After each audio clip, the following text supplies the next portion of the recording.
You know, I've always thought of Supernatural as having an uneven quality. True, there are episodes that I think are just amazing. I love the funny ones and the ones with important questions to ask about free will, family, how we find purpose in our lives, and that shaky line between ends and means. There are also episodes that have this great epicness to them that's all about gods and monsters and man's struggle against the impossible and all that big mythic stuff nerds just love. However, there are episodes that are just kind of boring or dull. There's nothing really wrong with episodes like this per se. There's just an element or two that keeps them from being as entertaining as they should be. There are also episodes that are redeemed by good character moments despite the weaker points. I've just been handed the 8-ball, so I'm gonna stroll into the storage locker so the plot can happen. And then of course, there's the outright crap.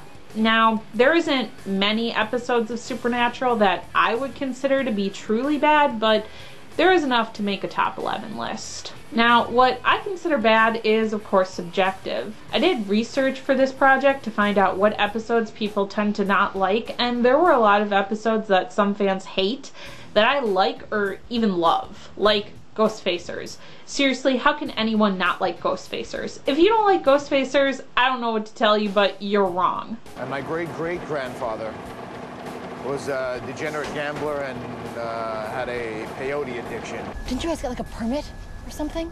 A permit? It's a good idea for next time. Yeah. Hey, aren't those from Texas? Yes. Anyway, I consider an episode bad when it's lazily constructed, the plot for various reasons just doesn't make a lot of sense, if it can be lifted out of the show with little or nothing substantial lost, and or it's creepy or offensive. My ranking is also very much my ranking. It's basically by how much I dislike or even hate an episode. So without further ado, I give to you my top 11 worst episodes of Supernatural. Yay! Number 11. We're starting out with a very special episode because if you lift it out of the series, nothing is lost at all. All Dogs Go to Heaven was written by Adam Glass and directed by Phil Sugrisha, and I like both their work on Supernatural very much. What's gotten into you? He stole my game. So you kick him? Since when is... Glass is great too. He's a huge Dean fanboy, he created Chrissy, and he gave Garth all of this depth and dignity despite being a huge goofball. And I'm not sure how much he or Sugrisha are to blame here. Most of All Dogs Go to Heaven's problems are a product of the season that it's in. I like season 6 very much, but it had way too many ideas. There's easily 2 seasons worth of material here, and because of that surplus of ideas, there was a lot of wasted potential, and that's evident in this episode. The plot involves a man who was turned into a skinwalker, which is a monster who can turn into an animal form. He takes the form of a dog and comes to live with a human family so that someday he and the others in his pack can rise up and turn the families who took them in their sleeper cells in order to make more monsters. We're told in this episode that this is not just happening in this one city, that there are sleeper cells all over, but we never hear about this again. This episode could have been worth its existence for other reasons, but I don't think there are any. Unlike Carver, a friendly monster, or a monster with humanity, seems to be an idea that neither Kripke nor Gamble were ever too comfortable with. For them, it's a monster, so it has to die. Sharp Teeth, also written by Glass, deals with a lot of the same themes as All Dogs Go to Heaven, with a much more nuanced and optimistic take on the peoples with teeth and claws, which is what you are does not define who you are, and that being a monster is a choice. Sharp Teeth parallels the monsters in the episode with Dean. That also happens here with Dean and the Skinwalker.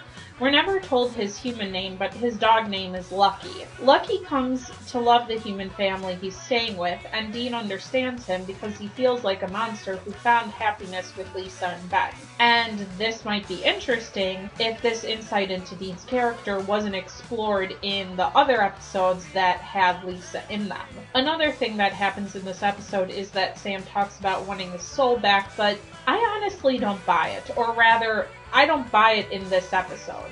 There's nothing about this particular case that would make Sam consider getting his soul back, especially with all of his cold rationalization. They could have hunted the Loch Ness Monster, and this scene would have been no different than it is here. So, okay, I don't hate this episode, but I do think it's painfully worthless. There is some stuff I like. Crowley is always a joy, and in this scene he's kind of like Hades from Hercules. I own your brother, do you understand me? We're forgetting one teensy-weensy but ever so crucial little tiny detail. I own you! Plus, Andrew Rothenberg, who played Lucky, did a really great job with this character and made it easy for us to feel for him, but that's still not really enough to keep this episode from being a complete wash in the end. Number 10. You know, when people think of bad episodes of Supernatural, especially from the first season, the first two episodes that come to mind are Bugs and Route 666. But you know, I actually kind of like Route 666. Sure, the dialogue is a little unnatural in places, the resolution is kind of lame, and the whole racist truck thing was possibly silly and poorly handled, but monsters have been used as metaphors for many things, including social injustice, so I get what they were going for at least, and I respect the effort. Dean. Hey, Cassie.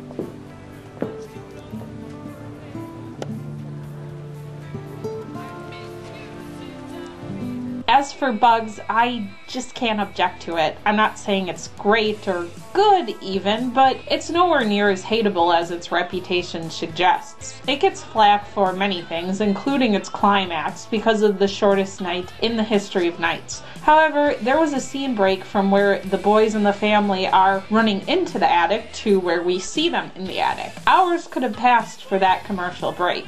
Also, I have to give it up to the late great Kim Manners, who worked his ass off to salvage this week's script and make an engaging, character-driven episode, and I think he pulled it off. How the boys relate to the one-shot character Matt and his father Larry tells us a lot about Dean and Sam's relationship to both John and each other. There's just so much to unpack in these moments. Metas upon metas can be written about them. But there is one episode in the first season that I just think kinda sucks. Hookman bothers me on a few levels, but I think it bothers me even more because I respect the person who wrote it. John Scheiben has worked on many great TV shows, but I mostly know and love him from his work on The X-Files. I also enjoyed all of his other work on Supernatural, but everyone's got a bad one in them, I guess. The director of this episode is David Jackson, who only directed this one episode of Supernatural, and I think he did a solid job of aping the style of horror movies from the 80s and 90s, which I think only highlights why I dislike this episode so much. It's unoriginal as hell. This scene at the beginning with the guy and the girl in the car and he wants to bang her but she's not ready, and then he dies for the crime of wanting to corrupt her purity or whatever, but not before acting like a fucking moron and going out to investigate the scratching noises and not just driving away like any actual person in that situation would,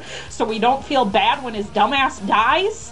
Yeah, I've seen that before. Now, formulas and cliches can be used effectively, and Supernatural has done that many times, but Hookman is trite from start to finish. It takes the classic urban legend and adds nothing new to him, except to make him a ghost, which might not even be new, and just falls back on the same tropes and characters that you can find in a dozen other horror movies that were made in the past 30 years. For example, this character Taylor dies because she offends Laurie's virginity. I know Laurie didn't mean to unleash the Hookman on anyone, and it's a product of her moralistic upbringing and a repression of certain urges, but Taylor still dies for the crime of being a whore, like many sex-having women in horror movies before her. The unoriginal monster and tropes might have been forgiven if there were interesting and revealing character moments, but there isn't. This thing with Sam connecting to Laurie about shared trauma is very similar to Dean and the kid in Dead in the Water, but in that case it was interesting because that parallel revealed new information about Dean's character. Did we really need this episode to show us that Sam wasn't over Jessica's death when almost all of his actions in previous episodes were informed by it. Plus, there's the episode Provenance, which deals with Sam's feelings towards women and romance post-Jessica in a much more satisfying way, especially since Sarah's awesome, whereas Lori is an annoying child.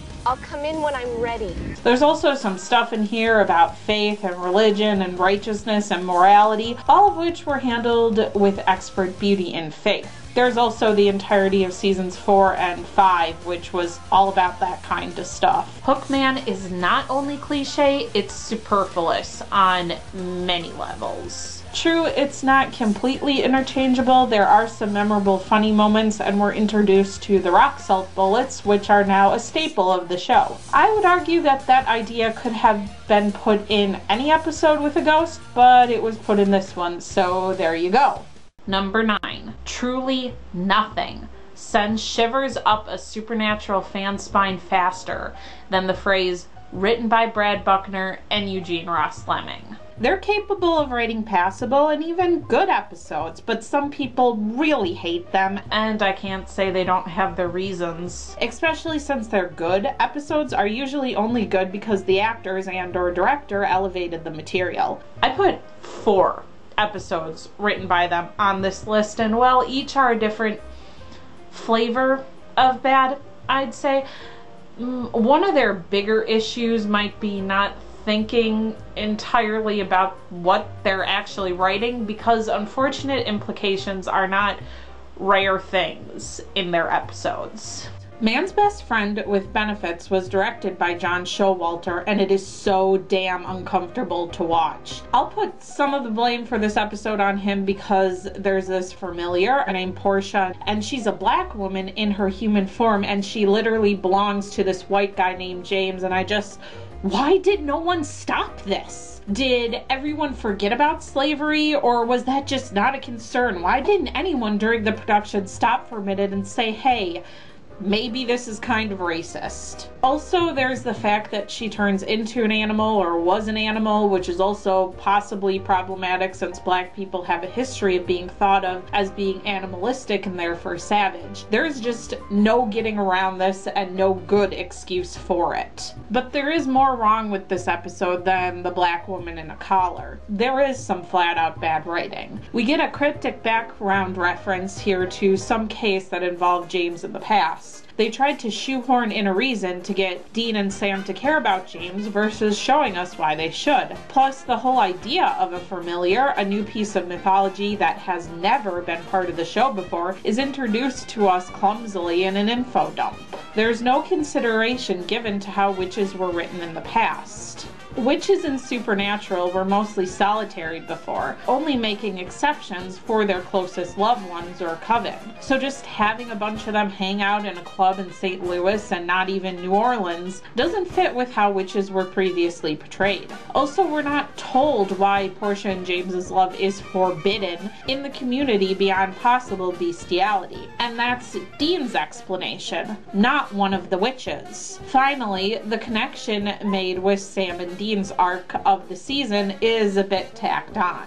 The Bad Witch's spell makes them relive past events so Dean can come to his realization about trusting Sam, but Dean could have come to this conclusion in many other ways, some of which don't even involve magic. However, I actually don't hate this episode as much as I probably think I should. The witch community and familiars could have worked in the hands of a more skilled writer or writers if they introduced these ideas more delicately. The relationship between Portia and James didn't need to be bogged down with a truckload of racial politics, but it was. So in the end, we have an episode that is not only bad, but one with a lot of wasted potential. Number 8. I really kind of love Bella. She was an excellent foil to the boys. Instead of using her tragic backstory as justification to hunt monsters and keep people from losing their family members, Bella was in it for herself, and she knew it. It's exciting to see the boys butt heads with a human antagonist that they can't just shrug off. Plus, her moral ambiguity brings up interesting questions. TV Tropes labels her death as a karmic death, but was it really? Was she a bad person, or did she become who she was in order to survive a world that had been nothing but cruel to her? All of these layers and nuance take a certain level of sophistication to write, because there's a difference between being a badass and snarky cool cat burglar and being a Mary Sue. There are more problems in Red Sky at Morning than Bella, but she's the biggest one. This episode was written by Lawrence Andreas and directed by Cliff Boyle. They both had limited contact with the series, but I do know some of the late Boyle's other work. He directed episodes for 3 series of Star Trek and a few episodes of The X-Files, including Bad Blood, which is made of awesome. Sheriff, do you have an old cemetery in town off the beaten path? The creepier the better. But this episode of Supernatural is pretty bad. The plot goes like this. There's this woman who sees a ghost ship, and then she drowns in her shower. The boys go to investigate the case and talk to the dead woman's aunt. She flirts with Sam, and here's another reason this episode fails. The plot has absolutely nothing for Sam to do but to get hit on by this old lady. She does drop some exposition on Sam, so this is all given a point, I guess, but the joke wears out its welcome long before this scene. Anyway, Sam and Dean try to figure out which ship is the Death Omen and why this ghost with one hand wants to kill people, and Bella just strolls in with all the answers. No work needed on the boys' part. The ghost sailor's hand was cut off and kept to make a hand of glory. The hand is being held in a museum, and Bella just so happens to have a plan to get it so the boys can destroy it. The plan is to have them dress up for this benefit the museum is having as a cover to steal it. By the way, we never hear the conversation where Bella convinced them to trust her enough to go along with her plan. You'd think they'd be more suspicious, but nope. There is this scene, which is the best in the episode and almost makes the whole thing worth it. We so rarely get to see an insecure male character walk down a staircase convinced he looks stupid, only to be told by his gazer that, "No, baby, you look hot." It's also one of the few jokes in this episode that doesn't fall completely flat, because Jensen plays the moment beautifully. Then they get to the museum. Dean steals the hand, and then Bella steals the hand from him, which, how exactly did she do that? In Bad Day at Black Rock, it was easy for her to steal the lottery tickets because Dean wasn't wearing his coat where the tickets were. In this episode, he had the hand in his inner pocket of the jacket he was wearing. Did she use her magic thief powers to get it? Whatever. She steals the hand and sells it and gets the money, but uh-oh, she sees the ship. She goes back to the guys because she needs their help to save her life. In the meantime, Sam and Dean figured out the ghost's motivation, which is to kill the people who killed their family members, which kinda strains credulity because how big is this New England town that it has that many people who have killed their family members? Whatever, the boys save Bella with a spell to call on the spirit of the brother who killed the ghost guy, and they explode each other into water for some reason. Also, there's the first reference of Castiel. Bella gives them money because she doesn't like being in anyone's debt. There's this exchange, which I do like, and then the episode ends with a BM. God, Dean needs all of the therapy. Number 7. Remember this, aspiring writers of the world. Continuity is very important. Continuity is one of the key elements in world building, which is something you need in order for your audience to suspend their disbelief and invest in your fictional world. And when continuity is messed with, the spell that allows us to forget that what we're experiencing is just a story is broken. But I and other fans are willing to be forgiving of continuity errors, especially if they arise because of practicality or if they bring an interesting character or story idea or plot into the narrative. But when it doesn't and there just seems to be no reason for it, it unleashes the nerd rage like nothing else. Taxi Driver is so infuriating because they just didn't care seems to be the only answer to explain the amazing lack of sense it makes in the context of the rest of the show. This was penned by Brad Buckner and Eugene Russ Lemming and directed by Guy Norman B. He directed quite a few episodes I like, and I can't pretend that there aren't some parts in this episode that I enjoy. Not sure if that's more credit to B or the actors, but some of it works for me. I don't think Benny's death was senseless, since I get the idea that he thought he belonged in purgatory versus on Earth. I don't think it was insulting to his character to go out the way that he did. Still kind of hate the episode overall though. Remember when it took Cass and Crowley all of season 6 to find Purgatory, and they said that like no one had found it before? If only Crowley had known about that one door between Purgatory and Hell, he wouldn't have needed to slice his way through all of those monster alphas. Or he could have negotiated with a Reaper to take him to Purgatory, or tortured one till they agreed. He wouldn't have even needed to make a deal with Cass, and he wouldn't have been betrayed by him.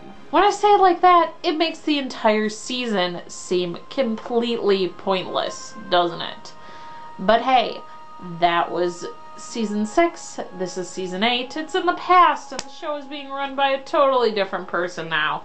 That's not even a half-assed excuse, because in this very episode, we get a scene with Dean and Naomi where she says several angels died getting into Purgatory, meaning it's still very difficult to break in. Why didn't Naomi get some Reapers to take her in so that none of her soldiers died? There are also other questions this episode brings to mind. In case you forgot, there's a difference between time in Hell and time on Earth. Sam is there for 24 Earth hours, which would be about 4 months in Hell. Even if he was in Purgatory for half the Earth time, he still should have been in Hell for 2 months or more. So why wasn't Sam in Hell longer? Also, does Hell have no security or surveillance to report to Crowley to tell him that Sam got into Hell when he did and whereabouts he was going? And why don't the cells have locks? I know that people can't escape Hell, but you'd think the more violent and rowdy types might get together and create some mayhem before being dragged back to their cells. Isn't the door between Hell and Purgatory being left open going to lead to some problems, you know, souls getting in and out maybe, creating some imbalance in the universe on a cosmic level or something like that?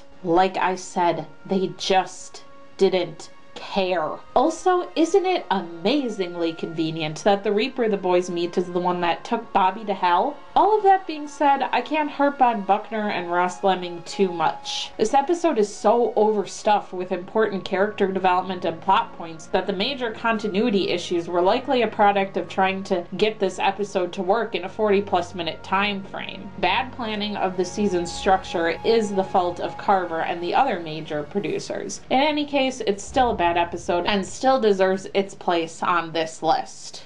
Number 6. Many people have taken issue with how Supernatural portrays female characters. This is a topic for a whole other video, but a lot of people say that they routinely die only for the man pain and or to advance the plot. To this I say, so do the male characters. Almost every reoccurring character, no matter their sex, gets the axe eventually. The death of female characters on this show just doesn't bother me, like, at all, but there are a few exceptions that do hit my righteous lady anger button.